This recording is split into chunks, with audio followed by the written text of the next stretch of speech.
como poderoso. Esto es un microchip tan diminuto que, imperceptible para el ojo humano. Es el culpable de que los fabricantes de coches estén vendiendo un 11% menos de vehículos y de que las pérdidas en ingresos ya se estimen en 210.000 millones de dólares para este año. Son muy pequeños, como decimos, algunos microscópicos, miden nanómetros. El más pequeño del mundo mide concretamente 2 nanómetros. Y para que nos hagamos una ligera idea, un centímetro son 10 millones de nanómetros. La pandemia desató una auténtica guerra por conseguir millones de estos microchips para así poder saciar el hambre tecnológico de poblaciones enteras encerradas en sus casas. Pero a la vez, ese encierro también obstaculizaba la producción. Esto ha sido el cóctel perfecto para sacudir las previsiones, las cuentas y también los ingresos de un sector, el de la automoción.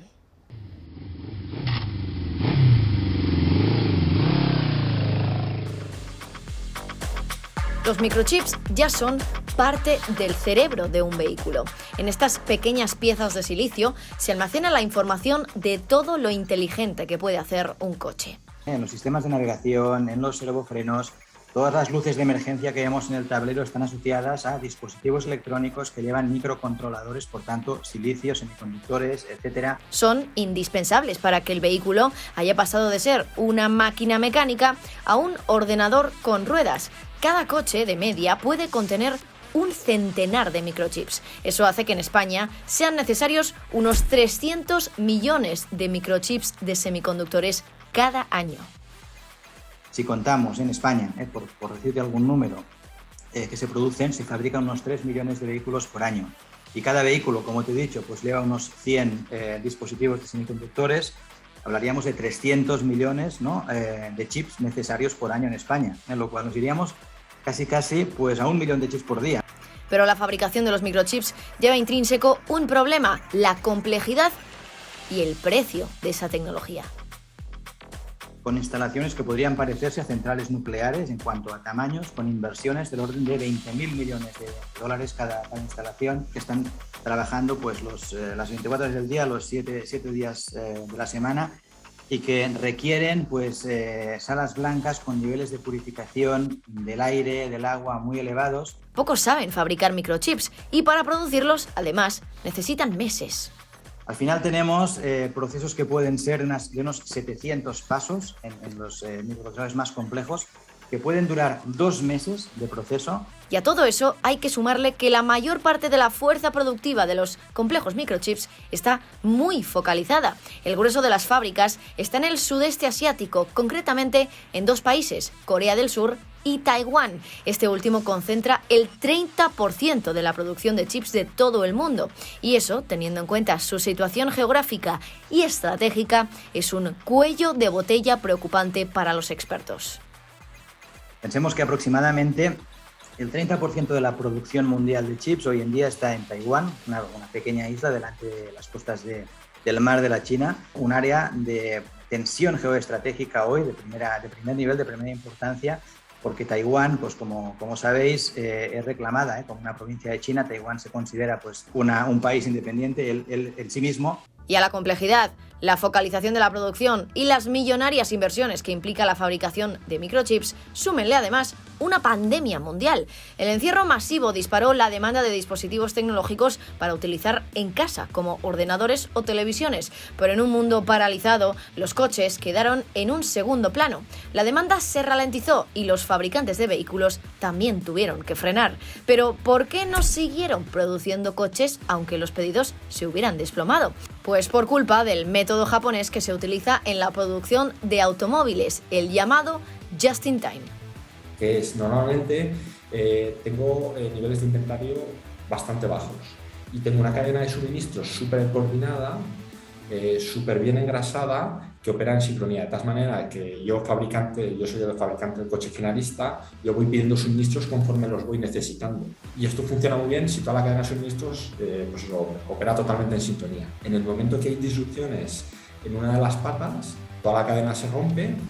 Tras el primer confinamiento, volvió la vida a las calles, volvió el movimiento, los viajes y también la compra de vehículos. La demanda se recuperó rápido. Los fabricantes se apresuraron a pedir chips para poder producir esos coches, pero las grandes factorías de estas minúsculas piezas de tecnología no daban abasto, y eso ha provocado que los grandes fabricantes de coches tengan que esperar a la llegada de esos chips para seguir ensamblando automóviles. Por eso la producción se ha desplomado. En el caso de España, la caída alcanza ya el 35% desde noviembre, según datos de ANFAC. La gran pregunta es: ¿cómo ha afectado esto a los grandes fabricantes europeos de automóviles? Hemos buceado en las cuentas del primer semestre de 3 gigantes: Volkswagen, Daimler y BMW. Las cifras a vigilar han sido 4: producción, número de unidades vendidas, ingresos y beneficios. Empezamos por Volkswagen. En comparación con los datos del primer semestre de 2019, cuando no había pandemia, por ejemplo, observamos que el volumen de entregas de la compañía sube ligeramente, un 7,2%. Si miramos al volumen de coches producidos en ese tiempo, ese dato cae un 16%, y si miramos a las unidades vendidas también se desploman un 15,4%. La fotografía es completamente diferente si miramos, por ejemplo, a los ingresos de la empresa. Suben muy ligeramente, un 3,5%, y ya si miramos a los beneficios de la compañía podemos ver una subida del 17,9% respecto a ese dato del primer semestre de 2019. Esto para Volkswagen. Si por ejemplo miramos en las cuentas de Daimler, de nuevo vemos que las ventas caen un 8,1%, pero vemos pues la misma situación en sus ingresos y en los beneficios de la compañía. Esos ingresos repuntan un 2,6%, y la subida es espectacular en el caso de Daimler para sus beneficios. Un 790% es lo que repuntan, lo que se disparan esos beneficios en el caso de Daimler. Por ejemplo, si miramos las cuentas por último de BMW, también observamos que el volumen de coches producidos cae ligeramente, un 8,1%, y de nuevo esas entregas suben un 7,08%, los ingresos repuntan un 14,9%, y de nuevo esos beneficios están subiendo este año 2021 respecto al año cuando todavía no había pandemia, en 2019, subiendo un 268%. Y ahora viene la pregunta del millón: ¿por qué se produce menos pero se gana mucho más? Los fabricantes de coches han encontrado la solución: subir los precios de sus vehículos. La consultora AlixPartners dice que este ha sido el principal catalizador de los beneficios en 2020, cuando el precio medio por automóvil se encareció en $1.700 por cada vehículo. ¿Y quiénes pueden aprovecharse más de poner los precios más altos? Pues las marcas más caras, las premium, donde subir el precio en varios miles de euros es tolerable por el cliente. Por eso, el beneficio, por ejemplo, de Volkswagen sube un 18%, y el de Daimler, con marcas de lujo como Mercedes, por ejemplo, sube un 790%. Al final, las compañías que tienen una marca más prestigiosa tienen más poder de marca y por tanto también tienes más poder de precios, ¿no? Y entonces estas compañías, pues la estrategia de poder defender precios más altos pues se ve mucho más acentuada que en otras compañías que no son tan premium como puede ser Volkswagen. Pero para entender esa remontada en los beneficios de estos tres, también tenemos que ver si en 2019 hubo algo extraordinario en las cuentas de estas empresas para que ganaran menos dinero de lo normal. Y bingo, las tres realizaron millonarias provisiones por el escándalo del Dieselgate.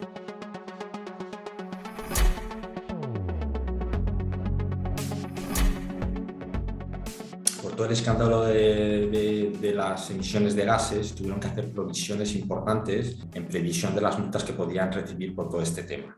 Entonces, eso también ha sido un efecto que se ve reflejado en las cuentas. Entonces, podríamos decir aproximadamente que todo el tema del margen bruto ha sido pues un 60 o un 70% de la mejora de beneficios, lo explica en su gran parte este efecto, y también ha habido pues un efecto que es pues todo el tema de las provisiones por las multas que tuvieron en 2019 que no se han producido en este 2021. Este año se dejarán de producir 7,7 millones de vehículos y 210.000 millones de dólares de ingresos se colarán por el desagüe por culpa del armagedón de microchips, según datos de AlixPartners. Pero ¿cuánto falta para que todo esto vuelva a la normalidad?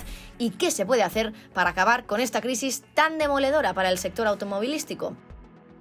Una solución podría parecer sencilla: ¿Por qué no crear un gran jugador europeo para fabricar microchips en el continente y así destruir el cuello de botella que supone depender casi exclusivamente de los gigantes asiáticos? Pero un gran player global es difícil. Es difícil a no ser que haya una planificación a largo plazo, cosa que en los países occidentales no pasa. Xavier Ferrás nos decía que hay que asumir que la situación se estabilizará en cuestión de 2 o 3 años. Esto es mucho tiempo, que va a obligar a fabricantes a renovarse o morir. Y algunos ya están empezando a hacerlo, replanteándose su estrategia de precios y también el just in time. Sobre todo las marcas de lujo, por ejemplo, alemanas, ya están dando señales, ya ha habido pues algunos directivos que están dando señales en que posiblemente continúen con esta estrategia de limitar un poco la oferta en el futuro para poder defender más los precios y obtener márgenes brutos más altos. Y es posible que sí, que es posible que ahora alguna se plantee decir, oye, vamos a trabajar con un sistema de producción just in time, pero vamos a balancearlo un poquito también con los riesgos que supone si vuelve a haber una escasez en el futuro. El Armagedón de los microchips será una guerra muy larga y todo un reto, sin duda, para una de las industrias más competitivas del mundo, la del sector de los automóviles. ¿Quién le sacará el mejor partido a esta batalla?